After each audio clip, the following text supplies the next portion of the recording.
Livro de Êxodo, capítulo 12, do verso 1 ao verso 34.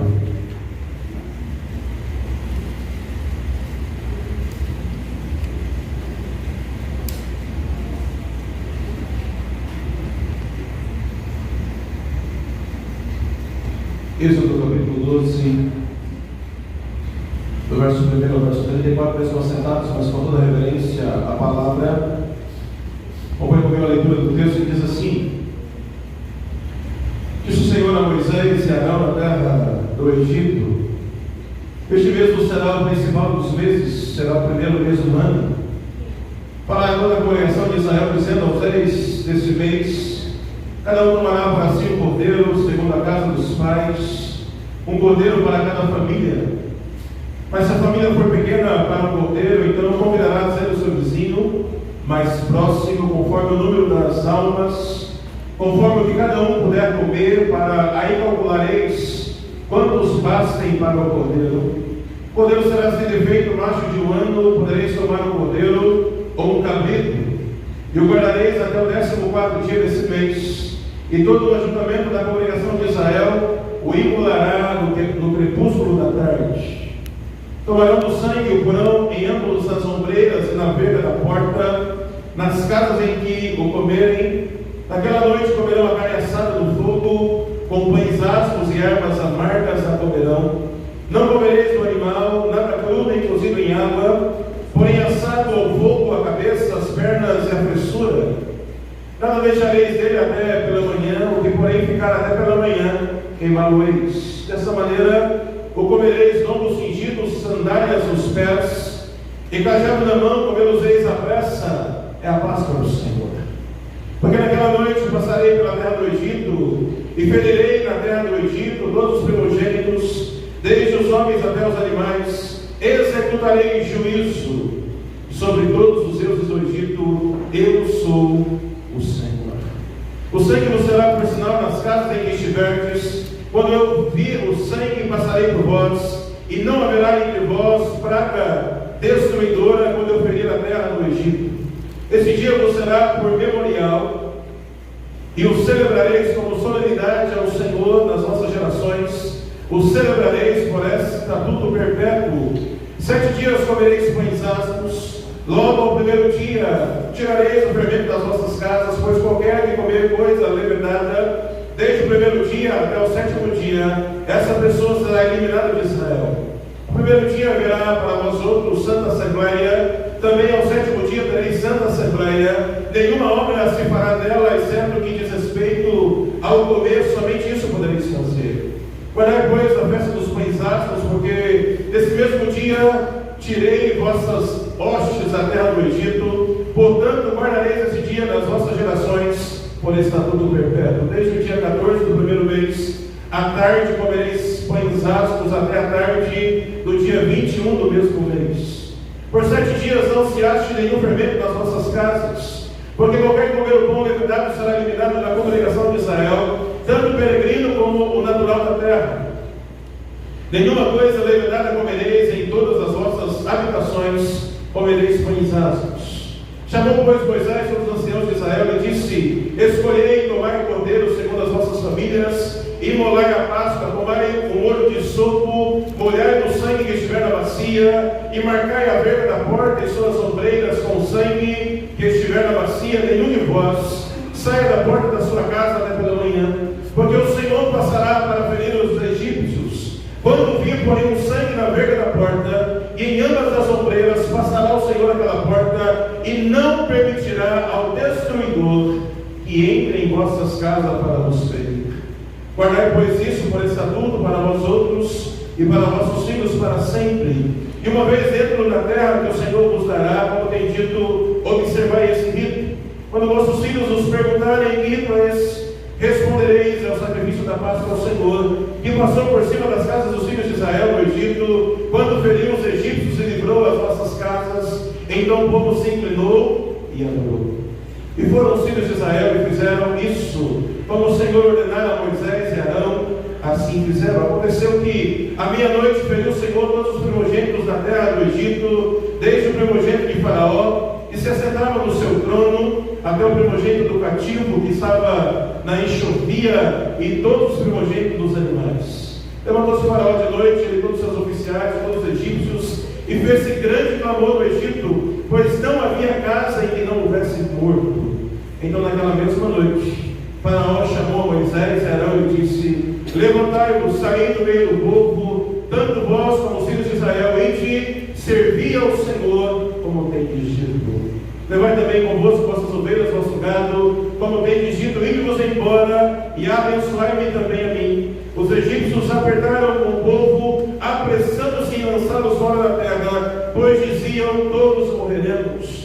O povo tomou a sua massa antes de levedasse, as suas amassadeiras atadas em trouxas com os seus vestidos sobre os ombros.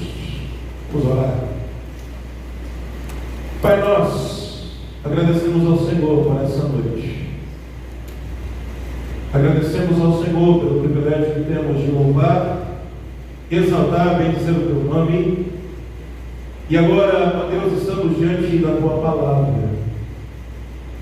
Palavra essa que é viva e eficaz.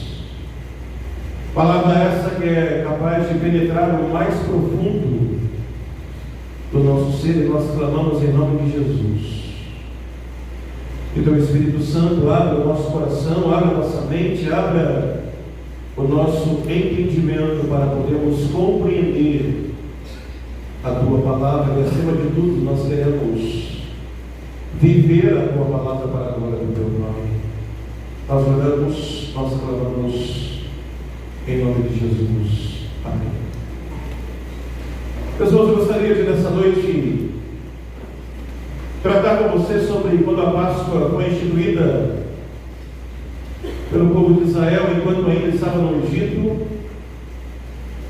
E a partir dessa instrução que nós vamos caminhar, porque hoje nós não somos judeus, nós não estamos mais no Egito, mas a grande verdade é que nós precisamos e devemos celebrar a Páscoa. A celebração da Páscoa, conforme nós vemos aqui em Êxodo capítulo 12, ela é na verdade a preparação para a 10ª praga no Egito. Você se lembra muito bem que Deus então está exercendo o juízo, e Deus então está mandando 10 pragas para poder libertar os seus filhos das mãos de Faraó. E o texto é muito claro que Deus então amolecia quando Moisés iria conversar com Faraó, e quando de fato era para o povo sair, Deus endurecia o coração de Faraó, e então vem as pragas, vem a primeira, vem a segunda, vem 10 pragas. Interessante, porque talvez você não lembra as ordens das pragas. Qual veio primeiro? O piolho, as moscas, gafanhotos. A grande verdade é que a 10ª praga é algo que ficou marcado para nós.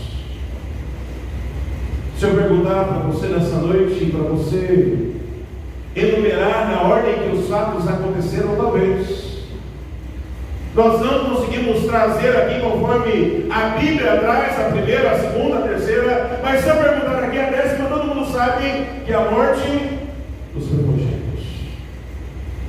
Entre a 9ª praga e a 10ª praga, Deus então institui a Páscoa.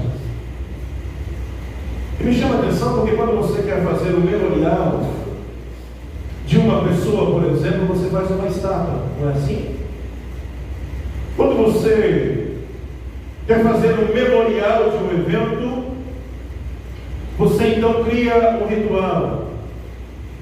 Porque quando você participa daquele ritual, você tem uma lembrança do que aconteceu naquele dia. E é exatamente isso que a Páscoa propõe a fazer, nos dar o privilégio de experimentarmos um evento que eu e você não participamos, que aconteceu há muitos anos atrás. Por isso, à luz do texto de Êxodo capítulo 12, eu gostaria de extrair para nós essa noite 3 verdades que nós devemos lembrar e comemorar a Páscoa. O primeiro deles, então, é que a Páscoa ela é um memorial de um novo começo. A Páscoa é um memorial de um novo começo. A Páscoa é um memorial que foi levantado cuidadosamente e preparado pelo próprio Deus, para nós lembrarmos de um novo começo. Se você botar os olhos, verso 1 e verso 2, diz o Senhor a Moisés e Arão na terra do Egito: este mês será o principal dos meses, será o primeiro mês do ano. O povo de Israel estava vivendo a sua vida tranquila. Os dias estavam se passando, os meses estavam se passando, e lá pelo mês de abril, afora, Deus disse a Moisés: eu quero que esse mês seja o principal. Ele será o primeiro mês do ano. Consegue imaginar isso? Já estamos aí no mês de abril, daqui a alguns dias nós estamos comemorando a Páscoa.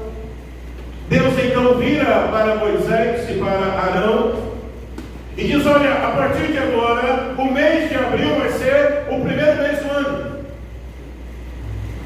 A partir de agora, o mês de abril, eu quero que seja o principal.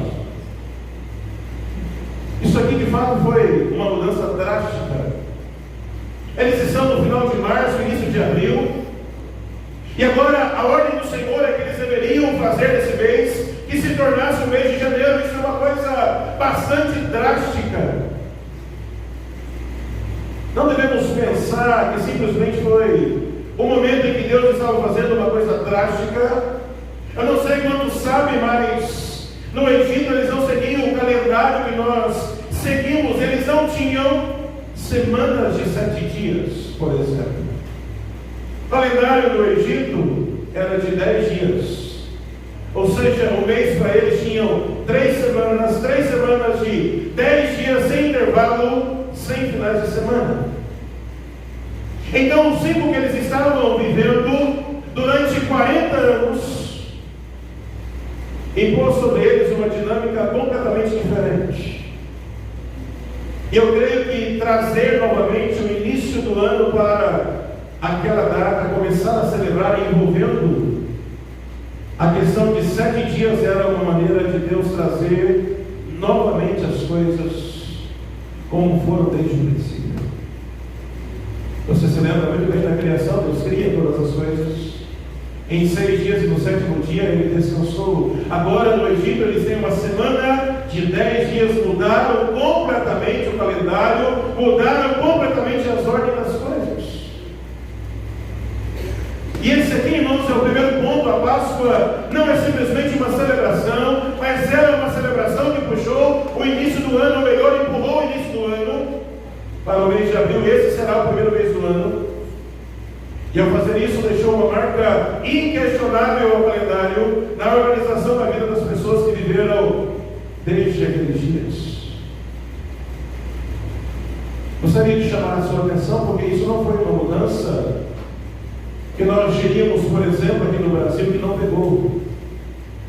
Olha, o Senhor tentou mudar, mas Ele ordenou a Moisés e Arão, mas eles não obedeceram e a coisa não começou a funcionar. Se você for, por exemplo, em 1 Reis, capítulo 6, séculos depois desse texto, desse episódio, nós vamos ter um relato do rei Salomão, 480 anos. Eles estão contando a saída do Egito. Diz ao texto de 1 Reis, capítulo 6, verso 1, no ano 480, depois de saírem os filhos de Israel do Egito, Salomão, no ano 4º do seu reinado sobre Israel, no mês de Zíbia, esse é o 2º mês, começou a edificar a casa do Senhor. Eu quero chamar a sua atenção é que eles então usaram essa data para começar a contar os anos a partir do momento em que o povo de Israel saiu do Egito, que é o dia da Páscoa. Que é o dia da Páscoa, eles saíram nesse dia. Então veja a mudança. que a Páscoa trouxe no calendário judaico não foi uma mudança passageira, uma mudança que não pegou, mas foi uma mudança que estabeleceu, a partir daquele momento, uma nova era, uma nova vida, uma nova maneira de contar os seus dias. Dessa forma, a Páscoa nos ajuda a relembrar de um recomeço, de um ponto na vida quando as coisas velhas ficam para trás. Um novo caminho se abre para nós, diante de nós, para ser trilhado, para ser seguido. Não é apenas uma celebração da morte do Cordeiro, mas é a celebração que nos ajuda e nos faz lembrar de que uma nova jornada se abre diante de nós. Não é sem razão, por exemplo, que Cristo morreu exatamente no dia da Páscoa. Não é sem razão que Cristo, ao ver a aproximação desse dia da Páscoa, como já estava pré-determinado, ele deu explicações específicas sobre isso. Lá no final do meu sermão, eu vou voltar para isso que eu estou dizendo aqui.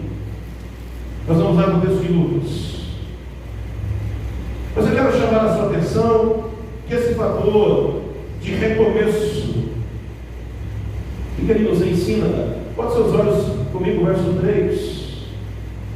A partir do verso 3, vai toda a congregação de Israel, dizendo: ao 10 desse mês, cada um tomará para si um cordeiro, segundo a casa dos pais, um cordeiro para cada família. E o texto vai descrevendo. É o momento em que nós partimos o pão juntos, depois de ter assistido junto com toda a congregação de Israel. O cordeiro vai ser sacrificado no crepúsculo da tarde. Eu não sei se você já parou para pensar na sequência dos acontecimentos do dia da Páscoa.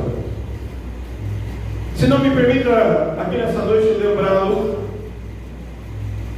é dito-nos o texto que no dia da Páscoa era necessário fazer uma preparação. Se você tinha uma família, se você tem uma família muito grande, por exemplo, você sacrificava um cordeiro. Você, como chefe do lar, você como dona da casa, você sabe o tanto que os seus filhos comem, por exemplo. Nós sabemos o tanto de comida que os nossos filhos e a nossa família, quando se reúnem para tomar uma refeição, o tanto que eles comem. E a ideia do texto é que quando vai se comemorar a Páscoa, os pais então deveriam calcular conforme a quantidade que cada um comeria. O texto diz que se caso você fizesse muita comida, você deveria chamar os seus vizinhos, os seus amigos para participar junto com você, para que não desperdiçasse nada. O texto descreve que aquilo era guardado por 10 dias. E no 10º dia, na hora que chegava o dia da Páscoa, aquele animal era sacrificado no crepúsculo da tarde. E a carne era trazida para ser comida na ceia. O seu sangue seria passado nos umbrais das portas. Mas o que me chama a atenção, irmãos, e o que eu acho importante aqui é aquela comemoração em que as pessoas estavam juntas para comer. Ela antecedia, depois que toda a congregação, como diz o verso 6, uma cena pública, uma cena comunitária, o guardareis até o 14º dia desse mês, e todo o ajuntamento da congregação de Israel o imolará no crepúsculo da tarde. Era uma cena pública, uma cena comunitária. Depois que eles viam aquele momento do derramamento de sangue, é que eles então iam para poder cear. Então não é sem razão, irmãos, que quando nós partimos o pão da ceia, um dos elementos determinantes da ceia é o fato do partir do pão. E é isso que eles faziam. É este recomeço, celebrando pela Páscoa, já trazia isso em mente, era o momento em que eles celebrariam juntos aquilo que nós havíamos assistido. Todas as famílias deveriam se preparar, e no momento determinado pelo próprio Deus, no 14º dia desse mês, todo mundo juntos, derramaria o sangue. Depois do sangue, eles participariam do momento de comunhão. Me chama a atenção também, irmãos, que um outro aspecto é a cerimônia dos pães asmos. Porque os pães asmos, segundo o texto bíblico, ele era comido logo depois da Páscoa, e era uma preparação, já pensando que o povo não teria como guardar e se preparar, porque aquela seria a última noite do Egito. A situação da Páscoa, como os pães asmos, era uma ênfase da simplicidade. Ou seja, é a nossa última noite, nós estamos de partida. Você que já fez algumas mudanças, a minha esposa brincou comigo esses dias que ela acha que eu sou meio nômade. Eu estava olhando na internet algumas casas. Eu falei, você está pensando em mudar daqui já? Consegue parar no lugar? Não, eu falei, não, pesquisar um outro lugar, quem sabe, né? Lugar mais barato. Mas eu quero trazer aqui. Você vai mudar de casa, por exemplo, você vai, por exemplo, colocar no meu apartamento. Você vai guardando as coisas. Se a sua geladeira está cheia, por exemplo, você vai consumindo aquilo, você vai consumindo aquilo que está no seu armário para ficar mais fácil para você fazer a mudança. A ideia aqui do texto é a nossa última noite no Egito. Então, você vai pegar os pães asmos, e o texto vai dizer que ele não usava fermento, aquela questão toda, ervas amargas, e então, para mostrar para nós a simplicidade, comendo pães que poderiam ser guardados por longos e longos dias sem se perderem. Esse é um fator que me chama a atenção entre os vários fatores desse novo começo que ele traz. Ou seja, a Páscoa celebra para nós o novo começo para a vida de Israel, para a vida do povo de Deus. Mais do que qualquer coisa, é um novo começo. Segunda questão que eu gostaria de destacar nessa noite. A Páscoa, ela enfatiza a importância do sangue derramado, mais especificamente. Algumas evidências para isso. Veja só comigo o verso 11. Nós somos informados que dessa maneira comereis lombos cingidos, sandálias nos pés, e cajado na mão, comer-vos-eis à pressa. É a Páscoa do Senhor.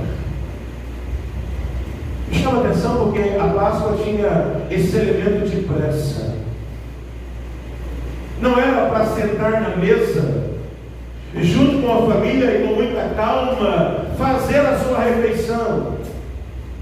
Não sei como é que você almoça durante a semana. Talvez o domingo é algo mais tranquilo, mas talvez durante a semana, pela correria do dia a dia, você pega a sua marmita, você leva ao trabalho, você não tem nem mesa para colocar a marmita, você segura com uma mão, guarda com a outra para comer rapidamente, porque você tem um monte de coisa para fazer. Mas isso não é nada engraçado.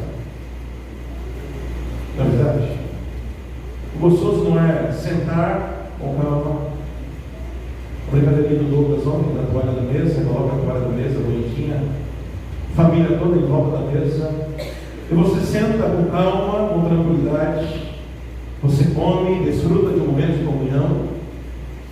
Depois, para aqueles que gostam, tomam o seu cafezinho. Para aqueles que não gostam, comem aquele docinho de sobremesa, aquele pudim que eu vi uma foto ontem. E aí, você, com muita calma, levanta e volta aos seus afazeres. O texto não diz que é assim.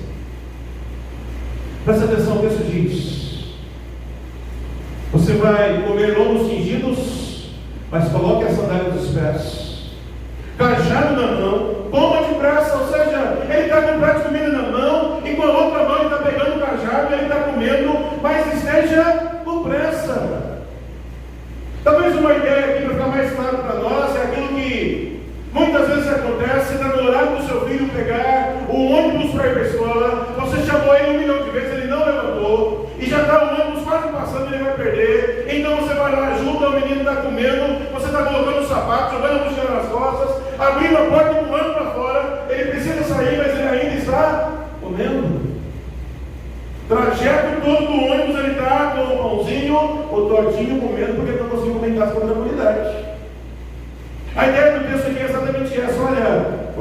por sandálias aos pés, cajado na mão, comam depressa. Por que Deus está dizendo isso, irmãos? Porque a ênfase não é no banquete. A ênfase não é na ceia em si. A ênfase não é na comida. Outra evidência que mostra a ênfase que era no sangue, não no banquete, você encontra no verso 13. O texto diz: o sangue vos será por sinal nas casas em que estiverdes. Quando eu vir o sangue, passarei por vós, e não haverá entre vós praga destruidora quando ferir a terra do Egito. O texto diz que o mais importante era o sangue que seria colocado, aspergido nos portais. E eu acho isso aqui interessante, porque quando Deus faz a separação, quando Ele mandou alguma das pragas somente para os egípcios e não para os hebreus, Ele não precisou de sangue para saber quem era judeu e quem não era judeu. Deus sabe quem era judeu e quem não sabe. Por que agora a ordem é: passem o sangue, marquem com o sangue? Se o Senhor passasse durante a noite e você não tivesse colocado o sangue no umbral da porta, o Senhor ou o anjo iria destruir os filhos de Israel? Não havia esse perigo. Deus conhece o seu povo, mas Ele faz questão, diz o verso 13: eu quero ver o sangue na porta. O sangue na porta não era para o povo de Israel. Entenda isso: o sangue na porta é para Deus ver. Vocês vão passar o sangue nas portas para que eu veja. Isso é algo significativo, irmãos, porque a ênfase da Páscoa não era no que era comido, no que era vestido, no local em que eles estavam, mas a ênfase recai sobre o sangue que era colocado sobre os umbrais das portas. Uma terceira evidência do que eu estou dizendo aqui, que a ênfase não estava na bebida nem na comida, você encontra ainda no verso 12: porque naquela noite passarei pela terra do Egito, e ferirei na terra do Egito todos os primogênitos, desde os homens até os animais, executarei juízo sobre todos os deuses do Egito, eu sou o Senhor. A Páscoa era um dia de juízo, era uma noite de juízo, uma noite em que Deus iria exercer a sua justiça sobre a terra, e Ele pediu especificamente que, para que fosse sinalizado daquela maneira. Então, irmãos, a Páscoa era o evento que Ele quis, de maneira intencional, que o sangue fosse lembrado. E a ideia do sangue nos umbrais da porta é algo significativo, determinante da Páscoa. Mais do que o cordeiro, mais do que as ervas amargas, mais do que a quantidade. É prescrito, mas não é o mais importante, porque o mais importante é o sangue. E me chama a atenção quando o texto bíblico diz que Deus quer ver o sangue na porta. Eu não quero saber quantos comeram, eu não quero saber a quantidade que vocês comeram, eu não quero saber se vocês jogaram fora, eu não quero saber se vocês desperdiçaram, eu não quero saber a roupa que vocês usaram, eu não quero saber de nada disso. Eu quero saber se vocês passaram sangue na porta. Explicação para você: o que Deus quer ver na sua vida nessa noite? O que Deus quer ver na vida da igreja presbiteriana Filadélfia nessa noite? Deus está ordenando: eu quero ver o sangue dos umbrais das portas. O que Deus quer ver na tua vida nessa noite? O que Deus quer ver na igreja Filadélfia nessa noite? Você já pensou nisso? Às vezes nós nos envolvemos com tantas coisas, com tantas atividades, e nós perdemos o foco naquilo que realmente o Senhor quer ver em nós.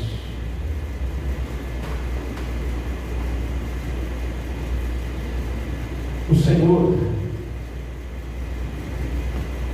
quer ver a sua vida, o que Ele quer ver?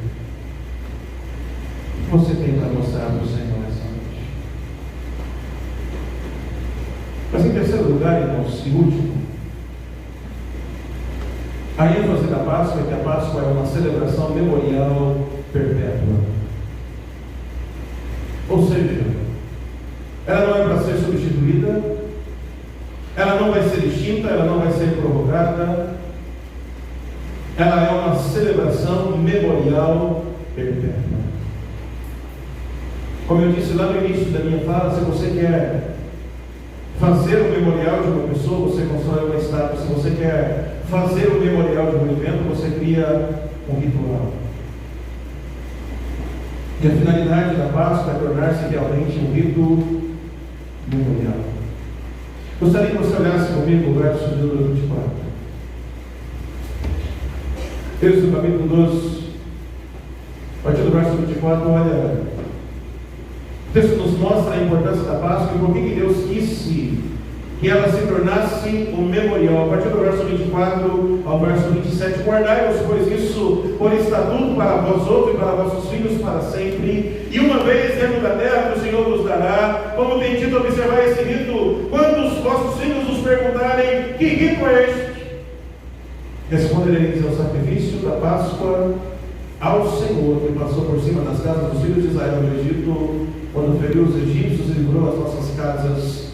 Então o povo se inclinou e adorou. Eu acho interessante como é que o Senhor prepara o que é para ser respondido.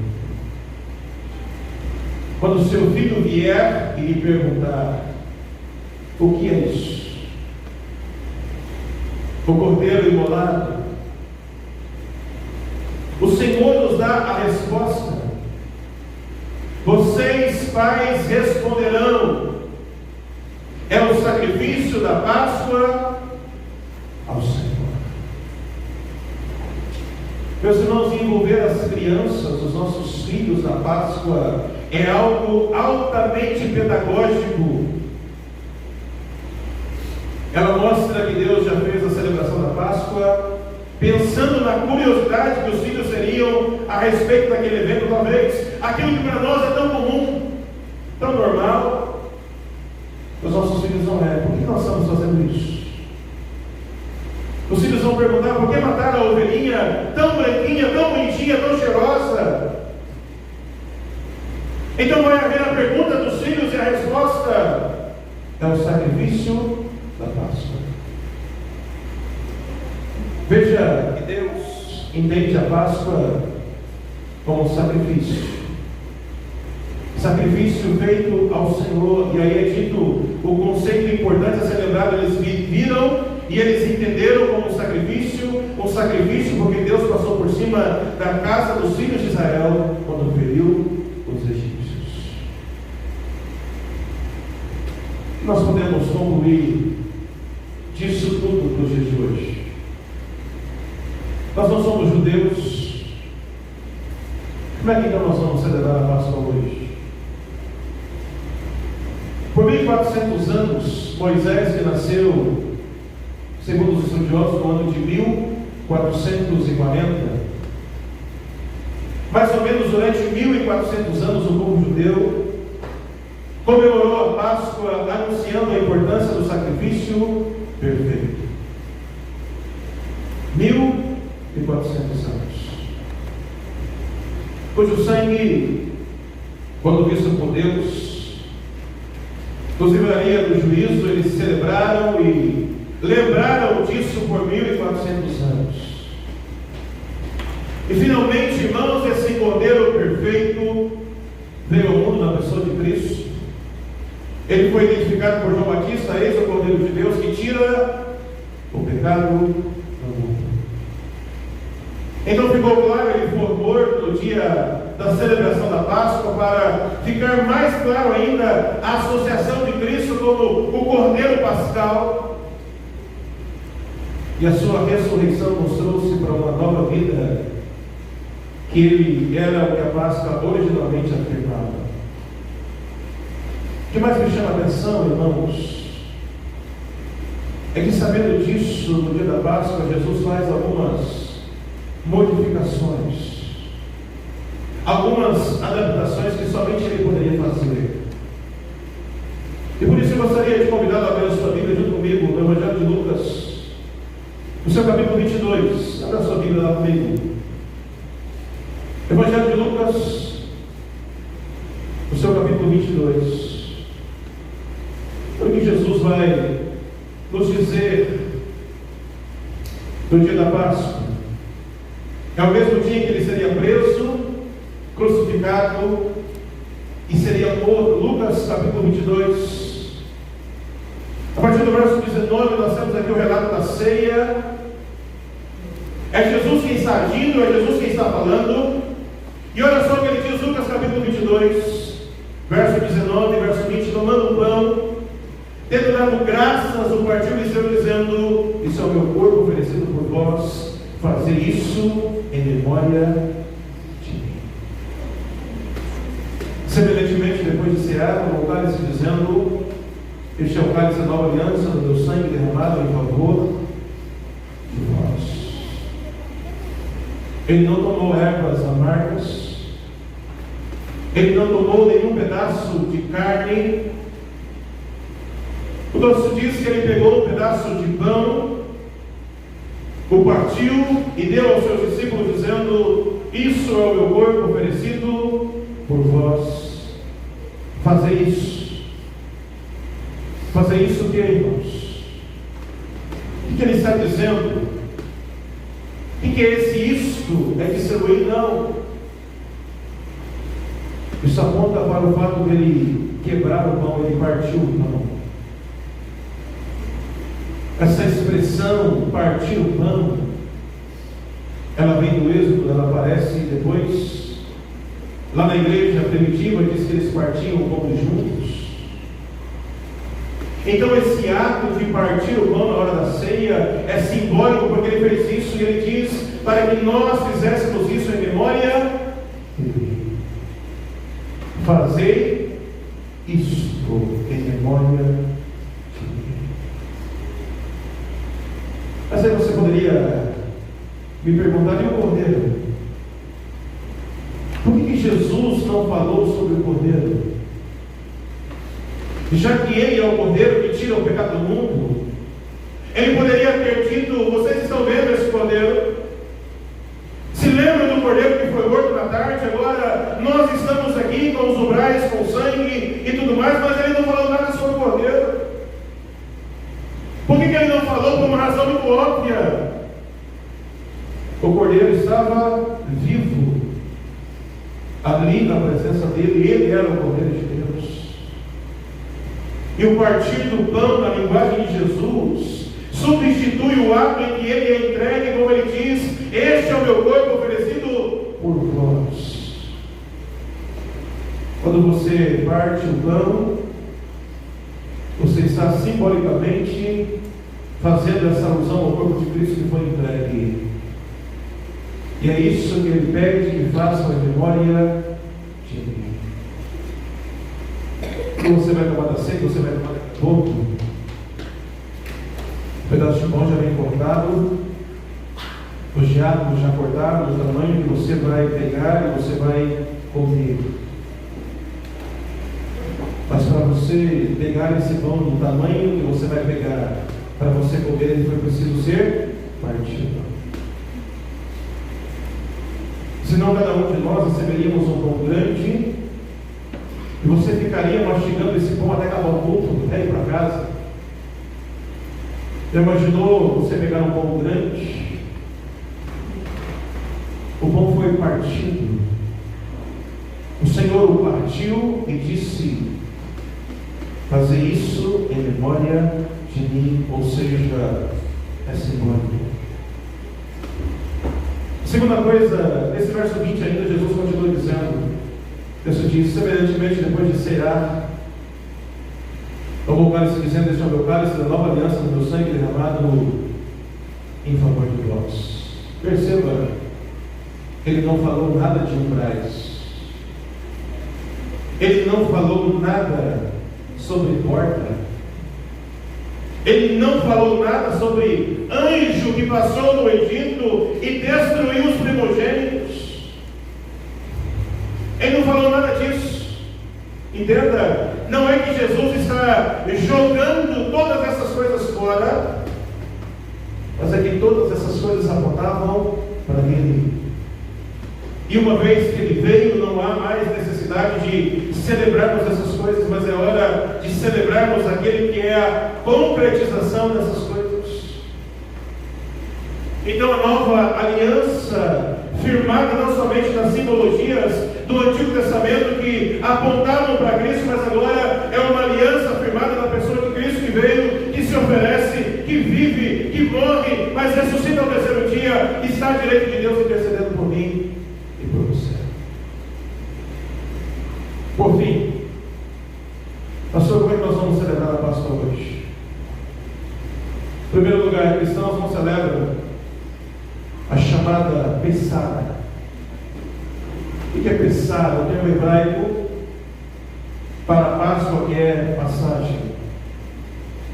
Muitas igrejas evangélicas hoje, que gostam de ensinar tudo como foi, voltam às suas origens judaicas e querem fazer toda a encenação, trazer o cordeiro, derramar o sangue do cordeiro, fazer toda essa encenação que o texto de Êxodo capítulo 12 nos diz.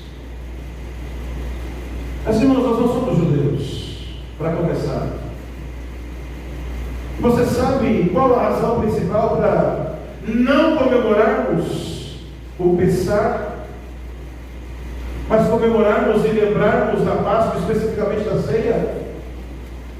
É porque o judeu, que é judeu de verdade, não o judeu messiânico, porque o messiânico está muito próximo de nós, mas o judeu mesmo, ele não acredita que Jesus Cristo é o Messias. Ele não acredita que Jesus Cristo veio e que morreu na cruz por mim e por você. Uma pequena diferença. Não tem como nós celebrarmos um ritual do Antigo Testamento como se Cristo não tivesse vindo e dado esse significado novo à Páscoa, transformando numa ceia. Nós cristãos reformados acreditamos que Jesus Cristo, Ele era o Messias prometido, Ele veio por isso. A Páscoa foi cumprida na pessoa de Cristo Jesus. Hoje nós celebramos a ceia, que é a continuação da Páscoa. Em segundo lugar, como nós vamos comemorar a Páscoa? Nós podemos celebrar a Páscoa dando a oportunidade para um novo recomeço. Se você quer uma oportunidade para recomeçar algo na sua vida, a Páscoa é o momento mais importante. Alguns teólogos vão defender que a Páscoa é mais importante até mesmo do que o Natal, até mesmo do que o Ano Novo, porque talvez você está acostumado a fazer votos a Deus, e talvez todos nós fazemos a virada do ano, do dia 31 para o dia 1º de janeiro. Mas eu gostaria que você pensasse e que você fizesse na Páscoa. Mas por que, pastor, na Páscoa? Porque Páscoa originalmente era um ponto de novo começo. A Páscoa originalmente é um ponto de novo começo, aonde o sacrifício de Cristo nos capacita a uma nova jornada. Pastor, como é que nós vamos celebrar a Páscoa? Terceiro, partindo do pão, juntos em comunidade, o povo reunido, partindo do pão, juntos. Acabamos de cantar o cântico, a tua igreja te adora, estamos aqui para adorar o nome do Senhor, estamos aqui para compartilhar o pão do Senhor. Juntos em adoração ao nome do Senhor, em comunhão uns com os outros, vamos compartilhar o pão do Senhor. Mas não apenas aqui, dentro dessas quatro paredes, esse lugar reservado para adoração ao nome do Senhor, mas convide o irmão para ir na sua casa, tomar um pão com você, participar participar do momento de comunhão com você. Porque Páscoa é nós partimos o pão em comunhão com os outros. Quarto e último, só celebraremos a Páscoa, a nova aliança que foi feita no sangue de Cristo, celebrando a Santa Ceia do Senhor de maneira correta. De maneira em que nós estamos preparados, sabendo o que de fato ela significa. Nós só vamos celebrar a Páscoa, essa nova aliança que o Senhor faz com os seus filhos por meio do seu sangue vertido na cruz, participando do corpo e do sangue do Senhor, de maneira correta, entendendo aquilo que nós estamos fazendo, sabendo que de fato a mesa do Senhor significa para mim e para você. Eu desejo nessa noite, irmãos, eu vou tratar disso nos próximos domingos, que a Páscoa não seja, como o mundo lá fora, o momento de comprar ovos e dar ovos, mas que você possa celebrar a Páscoa pautado na Escritura, obedecendo a palavra e vivendo a palavra para a glória de Deus. Que Deus nos abençoe e que o Senhor nos ajude a lembrar dessas coisas e que elas tenham um significado genuíno em nós e no meio do seu povo, no meio da sua igreja, para a glória do Senhor, para que nós de fato sejamos obedientes à palavra do Senhor e possamos viver o que o Senhor espera de mim e de você. Que Deus assim nos abençoe em nome de Jesus. Nós vamos cantar o hino de número 260, gosto de inverno. Hino de número 260. Amor que desejo.